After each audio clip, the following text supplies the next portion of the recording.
Fala, João, tranquilo? E aí, vamos lá. Chance. E aí, gente? Acordados? Bom dia, Ana Clara. Fala, Perícole. E aí? Ah, Chance. Ó, o pessoal acordou cedo hoje. Bom dia, Ana Luísa. Bom dia, Rafaela. Bom dia, todo mundo. Bom dia, Ellen. Guilherme, Cecília e Ru. Ô, meus amores, tudo bem? Vamos lá, então. Vamos começar esse pagode aqui, ó. Deixa eu ver aqui. Gente, tô tão impressionado com a minha organização.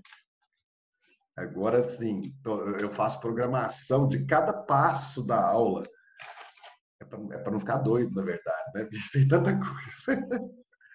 Ainda mais com essas novidades todas aí que vocês já estão sabendo, dos quiz, das avaliações. Vocês viram que eu coloquei no mural de vocês a matéria da avaliação diagnóstica e eu coloquei, repostei duas listas que eu tinha passado para vocês, certo? Ó, deixa eu já falar para vocês o seguinte. A, os dois quiz que vão entrar para compor nota, os dois quiz que vão entrar para compor nota, vão ser o quiz de realismo na Europa, né? Realismo na Europa. O quiz que eu postei no dia 19/4, que é realismo na Europa, tá? 19/4, primeiro quiz que vai entrar para compor nota. 19/4. E o outro de naturalismo, 19/6. Tá certo? 19/4 e 19/6. Esses dois quiz vão entrar para compor nota junto com a avaliação diagnóstica. Tá certo? Que você viu lá no mural, coloquei para vocês o que vai cair na avaliação diagnóstica. Vai ser realismo e naturalismo, com foco, né, nos contos do Machado e nas características dos movimentos. Não vou perguntar coisa direta da trama de Bom Crioulo, tá certo? Dos livros, o que eu vou, né, fazer perguntas diretas vai ser sobre os contos do Machado. Agora, as características dos movimentos, contexto, aquela coisa toda, né, de realismo e naturalismo, vai cair. Raul, vão ser 10 questões? Não. Né? A gente, nas avaliações diagnósticas, a gente está diminuindo, né, por mais ou menos a metade das questões. Então, vão ser 5 questões. Tá bom? Beleza? Que dia que é mesmo? Semana que vem, né? Na sexta-feira, dia 28, né? 28, dia 28. Tá bom?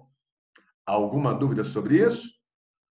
Tranquilo? Então, Raul, então, para a sua nota, vão compor, né? Os dois quiz do dia 19/4, 19/6 e a avaliação diagnóstica. Isso.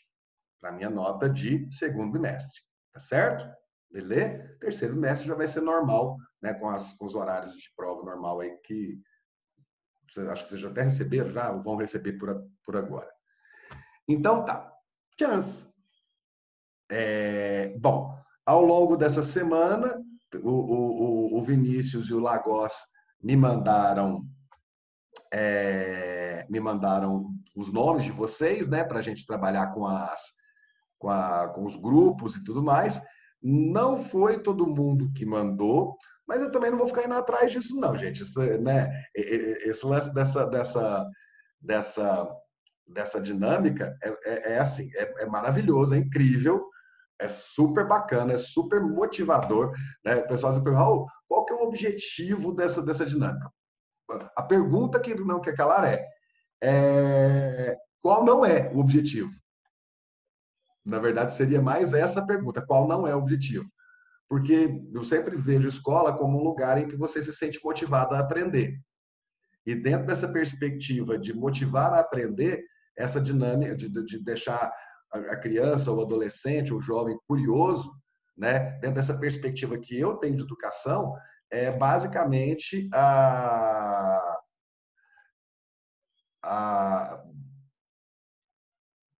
espera aí. Basicamente, preenche todas as fichas. Primeira coisa, você vai ter que pesquisar. Então, vai ter muita coisa para você pesquisar e você vai aprender coisas novas. Segundo, e que na verdade, em primeiro lugar de todos, muitos vão se sentir motivados a ler uma coisa que é super difícil, principalmente na idade de vocês. Então, muita gente que não tinha lido os livros anteriores, né, e até agora talvez não tenha lido, mesmo sendo um livro mais comercial, um livro mais fácil, tal, né? Mas quando a coisa começar a pegar fogo, muitos que estavam meio desanimados, estavam meio parados na leitura, vão acelerar a leitura. Eu, como professor de literatura, o meu objetivo principal é fazer você começar a gostar mais de ler e criar mais o hábito. Então, o objetivo principal, né, que pode ter para mim seria esse, certo?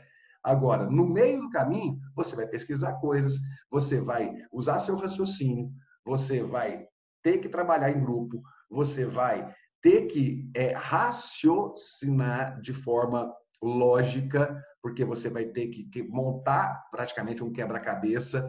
Você vai ter que ser diplomático, porque você, em algum momento, você provavelmente vai ter que trocar informações com outros grupos, certo? Você vai aprender coisas sobre outras áreas de conhecimento, até porque eu vou misturar dicas e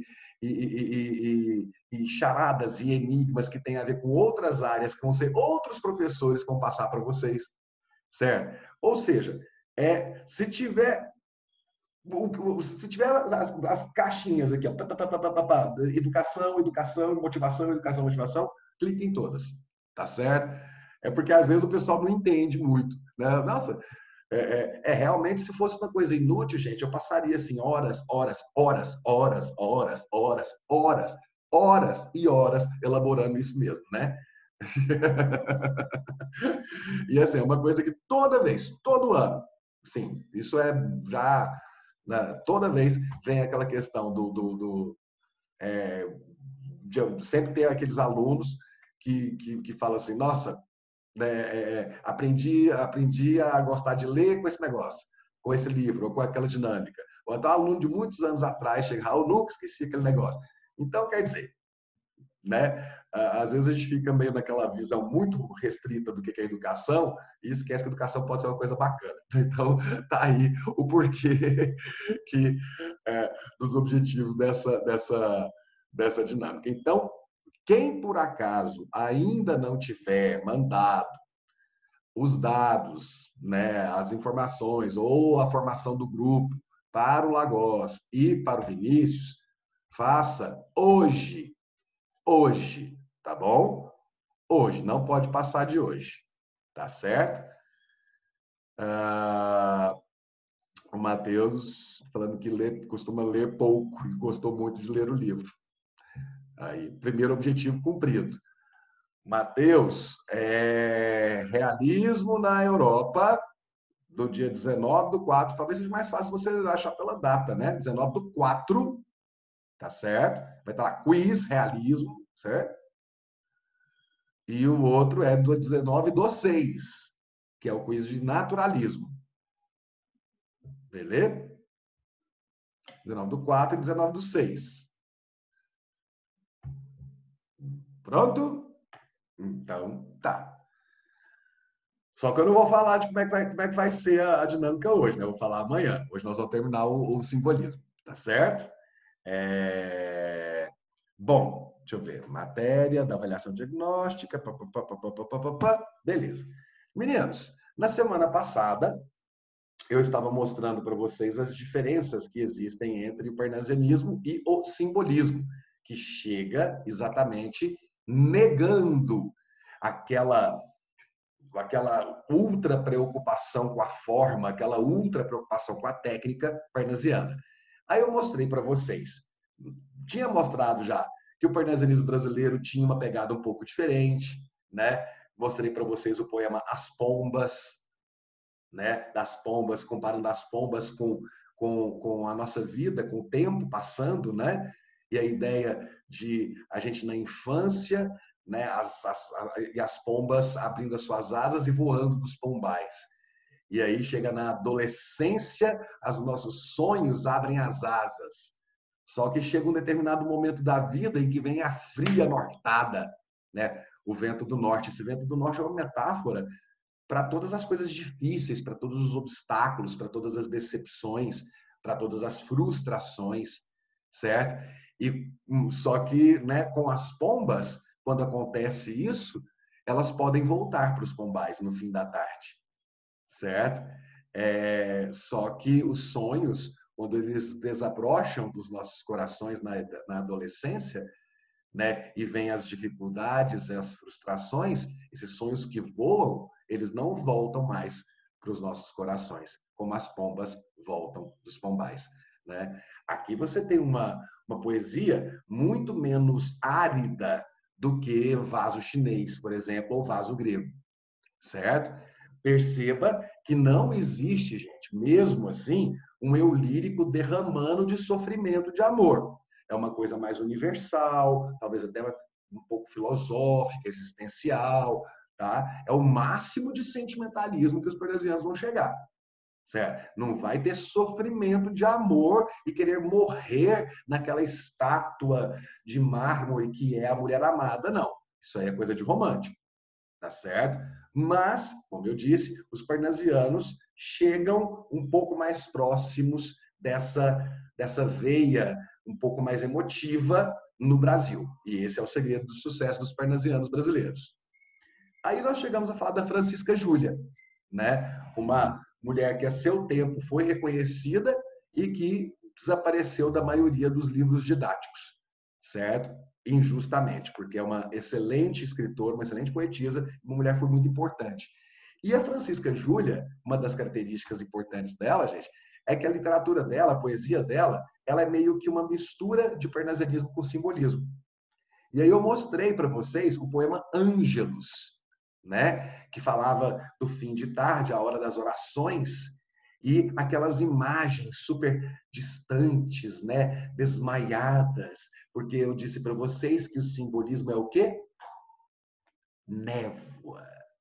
Pensou em simbolismo, pensou em quê? Névoa, tá certo? E aí a gente lembra dessas características principais do simbolismo, né? O etéreo, o sonho, a nuvem, aquilo que não está descrito de forma concreta, está apenas sugerido, como se fosse uma imagem perdida no passado, embaçada.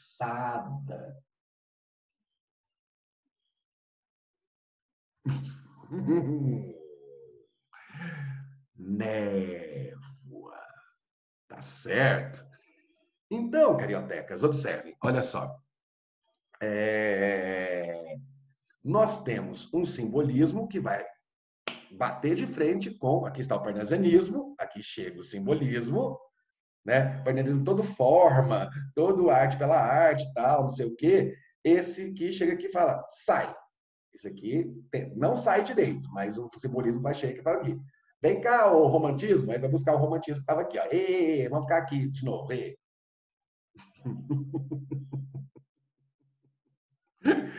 Como sempre, eu nego o movimento anterior e resgato o anterior aqui. Como sempre. Tá certo? Então, o simbolismo tem muito do romantismo? Tem. A coisa do místico, a coisa do espiritual, a coisa do levar a subjetividade para as coisas imateriais, certo? E sim, uma coisa do sofrimento da alma, sabe? Então, tem muito do romantismo. Só que, como a gente já começou a ver na semana passada, o simbolismo tem esse aspecto mais névoa, é mais inconsistente. O simbolismo procura inspirações na Idade Média também? Não. Aí é que vem as diferenças. Porque o romantismo tem a sua perspectiva a partir do Cavaleiro das novelas medievais e até mesmo ali do trovadorismo e tudo mais, tá certo?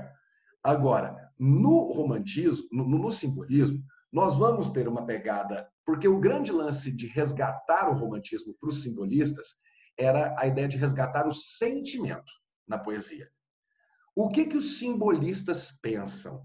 Os simbolistas pensam que o homem dessa época, 1880, 1890, que esse homem está perdido em meio a um materialismo e uma superficialidade. Tá certo? Então, a ideia é resgatar o não material. Tudo bem? E resgatar o sentimento, a subjetividade. Certo? Ou seja, uma forma de confrontar com esses valores que estão reinando nessa época, fruto do objetivismo, do positivismo, do cientificismo. Beleza? Tá. Agora, o que vai pegar mais para os simbolistas vai ser a reflexão feita pelos filósofos desse período. Particularmente, dois filósofos. Eu acho que eu comentei com vocês na semana passada, né? Nietzsche e Schopenhauer. Comentei ou não? Comentei, né? A ideia do pessimismo de Schopenhauer em relação ao homem e do niilismo do Nietzsche em relação à existência humana, né? Ao sentido da existência humana, certo? Lembra que niilismo vem de vazio, vão ser alguns dos guias principais do simbolismo. E até, gente, o começo das obras do Freud vai ajudar aqui. Tá certo? Freud está começando seus trabalhos aqui quando o simbolismo vai surgir. Então, os trabalhos iniciais do Freud sobre histeria e não sei o quê vão aparecer muito nessa ideia da loucura, que vai estar muito presente no simbolismo. Tá?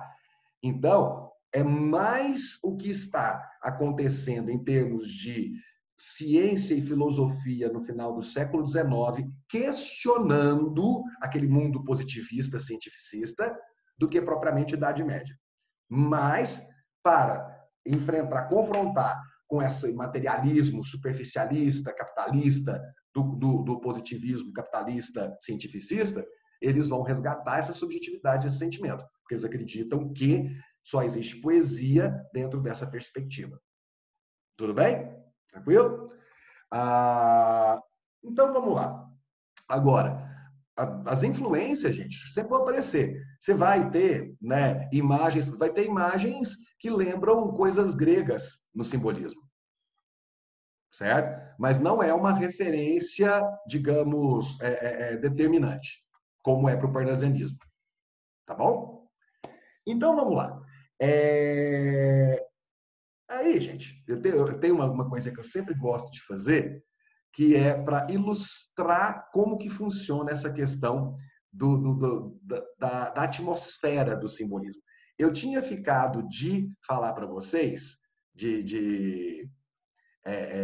falar para vocês 3 características que eu não falei ainda. Deixa eu só pegar um negocinho aqui, parnasianismo, simbolismo.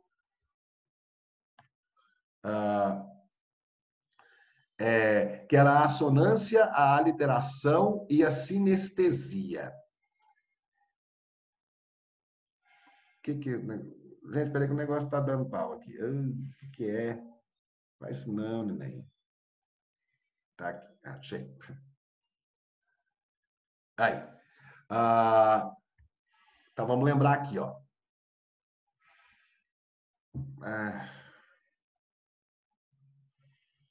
O que é isso aqui? O que é isso aqui? Tem uns negócios que estão aqui que não era para estar. Peraí. Só um segundo. Vou diminuir essas abas aqui, porque senão... Tchuf. Distratores eu vou precisar agora. Figuras de linguagem. Acho que agora vai.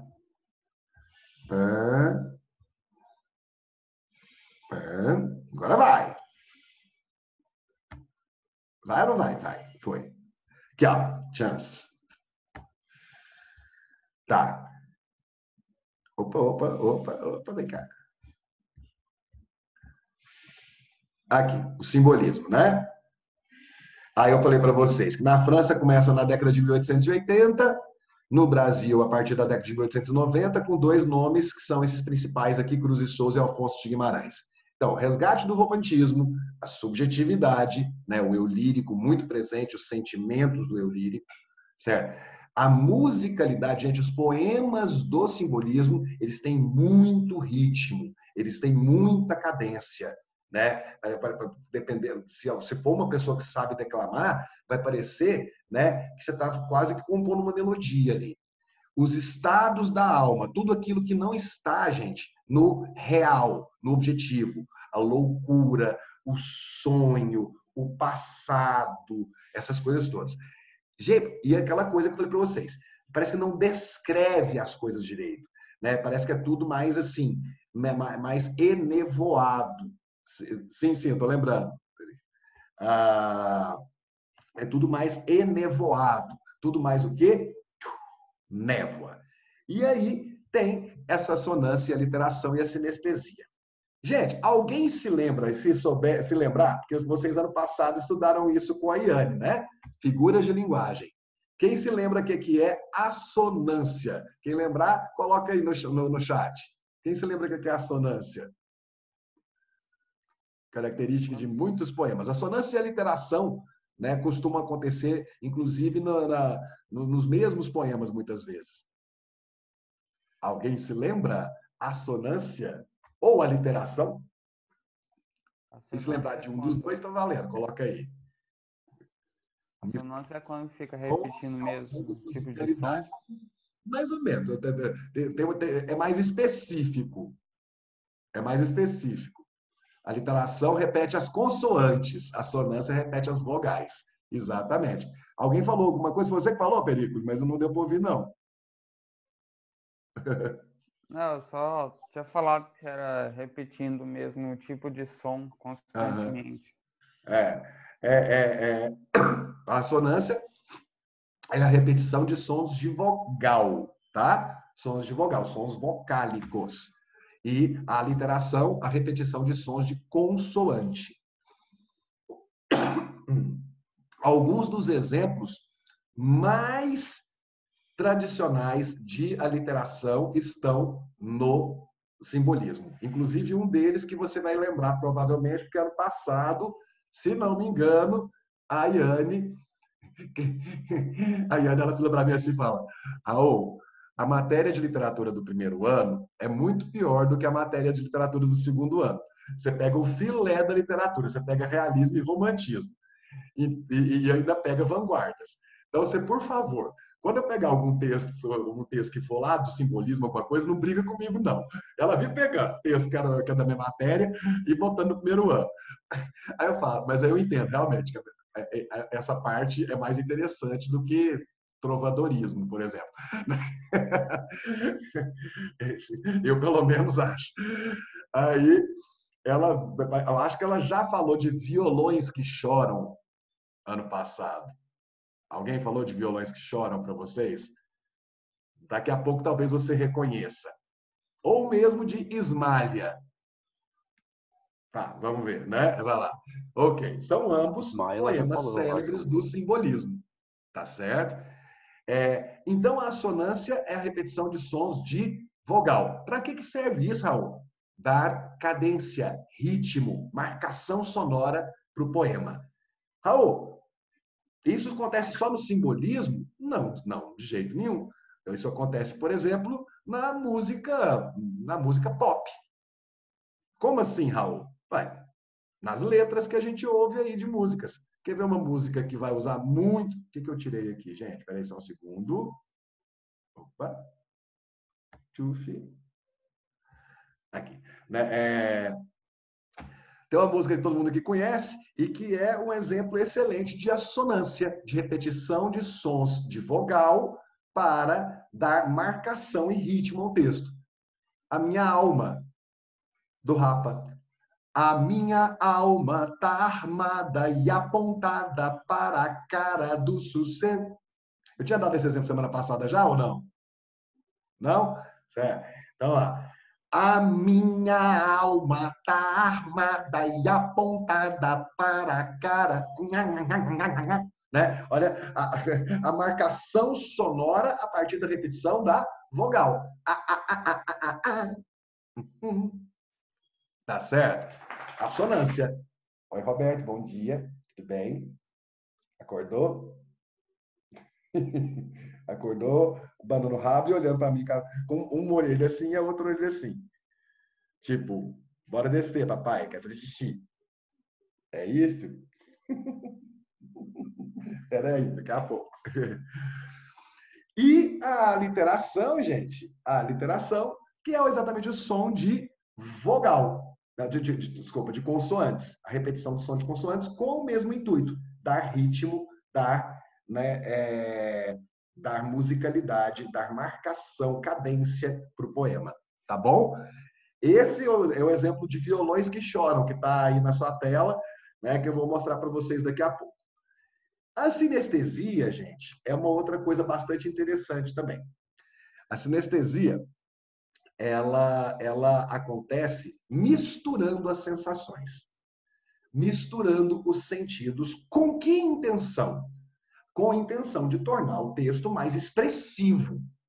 Vale lembrar que isso aqui são figuras de linguagem, ressonância, literação, sinestesia, metáfora, certo? Então, para que servem as figuras de linguagem? Servem para tornar o texto mais poético, mais expressivo, mais sofisticado, certo? Então, a sinestesia torna o texto mais expressivo ao brincar com uma mistura de sentidos, com uma mistura de sensações.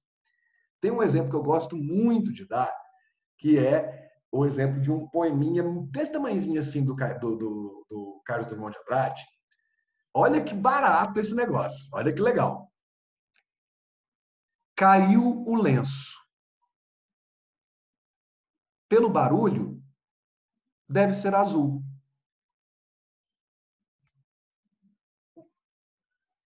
Né? Primeira coisa, caiu o lenço. Você tem um estímulo visual. Você visualiza aquele lenço caindo, né? Suavemente, sem nenhum tipo de som. É um lenço. E aí, de repente, vem a quebra da expectativa. Pelo barulho, aí vem um estímulo auditivo. Olha a sinestesia. Primeiro estímulo visual, a imagem do lenço caindo. Na sequência, pelo barulho, um estímulo auditivo.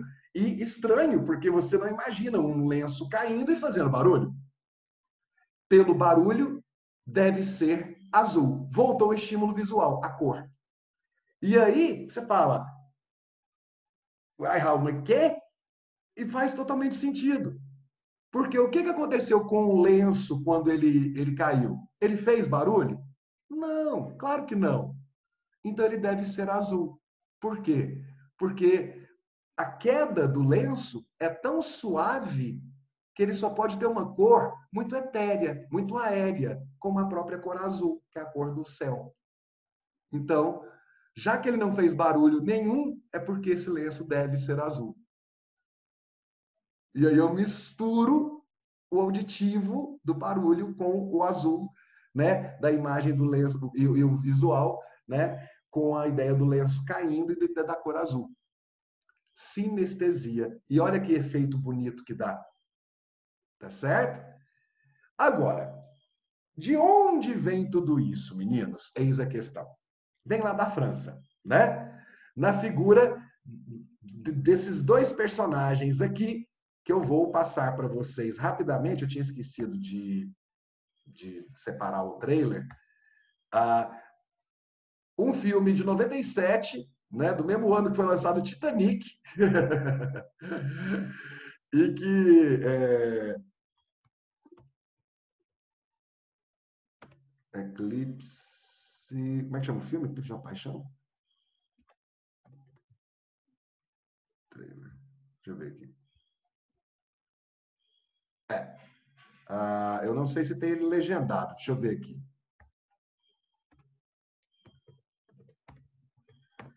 Esse filme, gente, é com um cara chamado Dave Fewlis, que faz o papel de um daqueles professores lá do Harry Potter, não sei se é o Lupin, e o Leonardo DiCaprio, no auge da carreira, quando ele fez Titanic.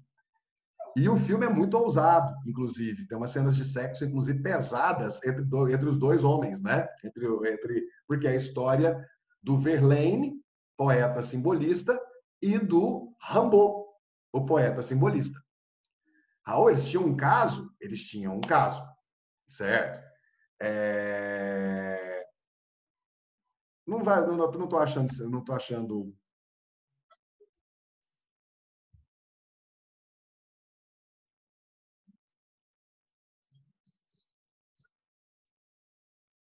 Ele é o Arthur Rimbaud, certo? No filme. Espera aí que eu esqueci de fazer uma coisa. Espera aí.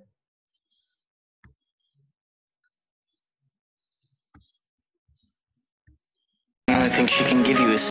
When I was young and golden, thought all I needed was experience, and I could create new colors, a new god. Ele é um Those jovem poems you poeta sent me were que vai remarkable. conhecer Verlaine, que é um cara poeta já mais consagrado, mas é What do you think of my wife? essa mulher. And does she understand you? No.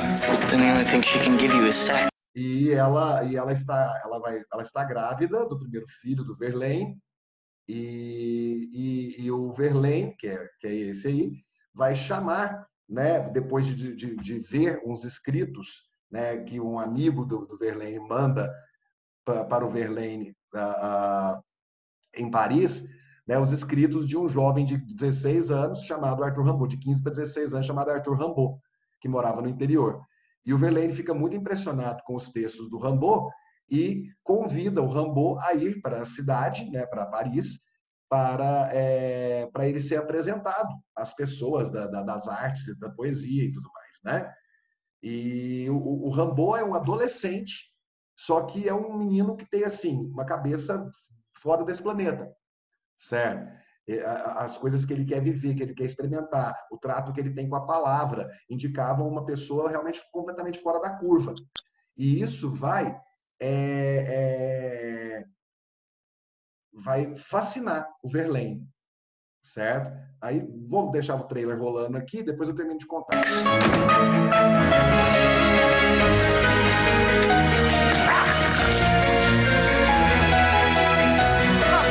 You help me, and I'll help you. And when we've taken as much as we can from each other, we simply split up and move on. I followed him. I had to. Do you love me? Yes. How many hours have I watched, wondering why he wanted so much to escape from reality? Why are you doing this to us? There never was such a man.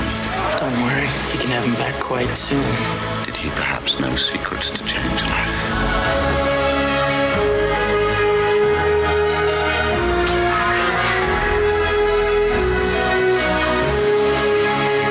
She's your wife. You love her, right? Go back to her. Let's go before it's too late. I'll kill you! There's no love in the world, and I'm in hell. I want this son.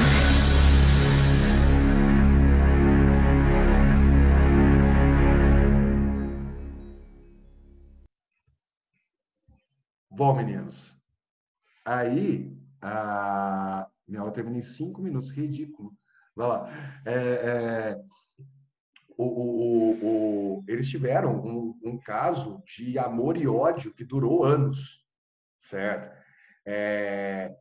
Tipo, a mulher do Verlaine ficou sabendo, a mulher do Verlaine virava para o Rimbaud, né? Dentro da casa, falava: o que você está fazendo aqui? O que você está fazendo com a minha família? Certo?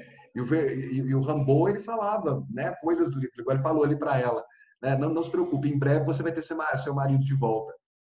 Certo? Então, havia, na verdade, é muito louco, porque esses dois, não existe notícia biografada de que eles tivessem tido alguma relação homossexual com outros homens, nem antes e nem depois daqueles estiveram juntos.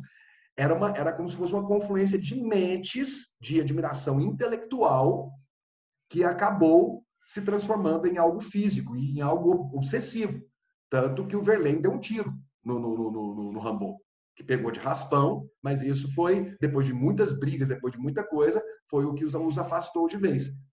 Certo? O Rimbaud foi embora para o norte da África, o Verlaine continuou com a sua esposa, teve mais filhos, né? O Rimbaud encontrou uma mulher, né, que virou a companheira dele até o final da vida. Ele morreu jovem, né, de tétano, se não me engano.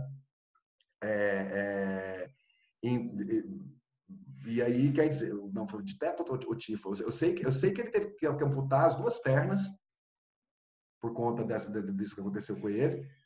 E ele morreu bem jovem ainda. Mas, assim, os últimos anos da vida dele todinho foram com essa mulher, com essa companheira.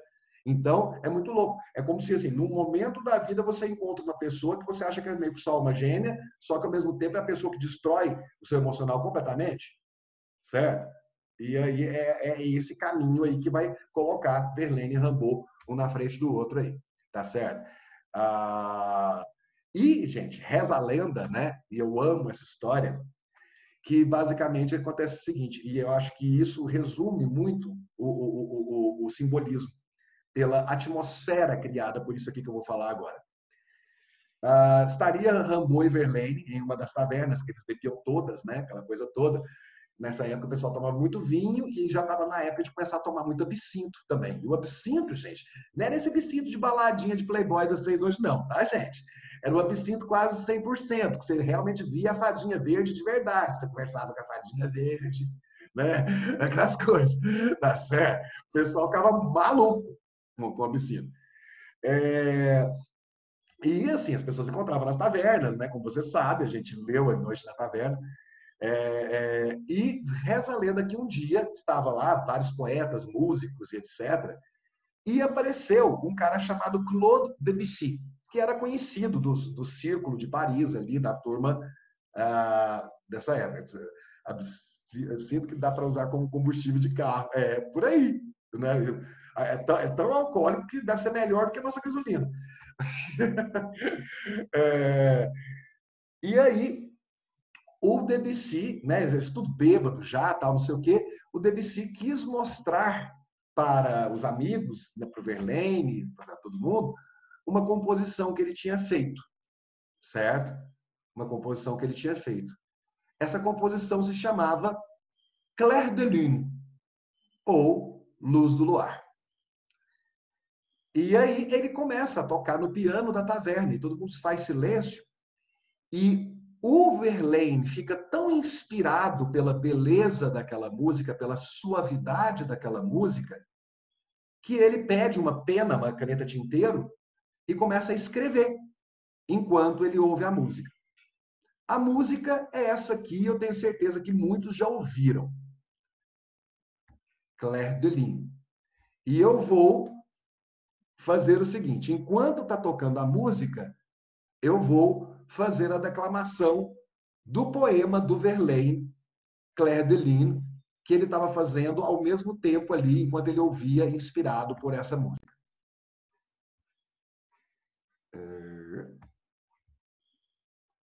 A música é essa aqui, ó.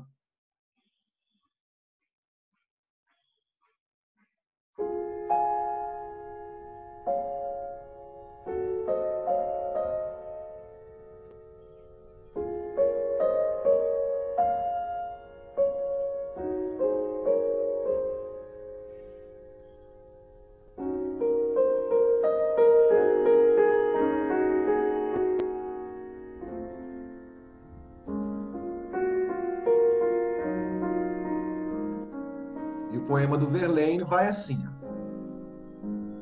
Votre âme est un paysage choisi, qui vont charmant à masque et bergamasque, jouant de luth dansant et quasi, triste sur les déguisements fantasques, tout en chantant sur les modes minaires, l'amour vainqueur et la vie opportune. Ils n'ont pas l'air de croire à leur bonheur, et leurs chansons se mêlent au clair de lune. Au calme clair de lune, triste et beau, qui fait rêver les oiseaux dans les arbres et sangloter d'extase les jets d'eau. Le grand jet d'eau svelte parmi les marbres. A tradução, gente, olha as imagens. Sua alma é uma paisagem escolhida, onde vagueiam máscaras encantadoras e bergamascos. Né? E ele vai falando, cantando sobre a vida, o luar triste, bonito, que faz os pássaros nas árvores sonharem, né? E soluçar com êxtase os cursos de água que passa entre os mármores. Gente, deu para ouvir eu falando? Sim? Olha só, né? Tout en chantant sur les monts mineurs, l'amour vainqueur et la vie apaisée. Ils n'ont pas l'air de croire à leur bonheur, et leur chanson se mêle au clair de lune. Né? É melodioso. Né? Ainda vai com o francês, né? Que já é uma língua sonora, e o negócio fica, né? E as imagens, né? Sua alma é uma paisagem. Sua alma é uma paisagem. Certo? A luz do luar, né? O clair de lune, faz os pássaros sonharem. Olha o sonho, né? Os cursos d'água passando por entre os mármores. Então, é uma coisa de espuma, é branco, é fluido, é sonho. Certo. Chance? O todo francês. Francês é muito difícil, eu estou tentando aprender agora. Estou penando na pronúncia. Eu adoro. Amo de paixão. Ok, meninos? Então é isso. Amanhã nós vamos fazer o seguinte. Amanhã eu começo a aula finalizando o simbolismo com violões que choram, para vocês verem o exemplo de aliteração, e termino com Ismalha, meu poema favorito desse período todo aí. Tá certo? Beleza? Dá tchau para mim. Tchau, Raul. Tchau. Falou, Raul. Falou, meus queridos. Até amanhã. Tchau. Tchau. Até amanhã. Falou, chefe. Tchau, tchau.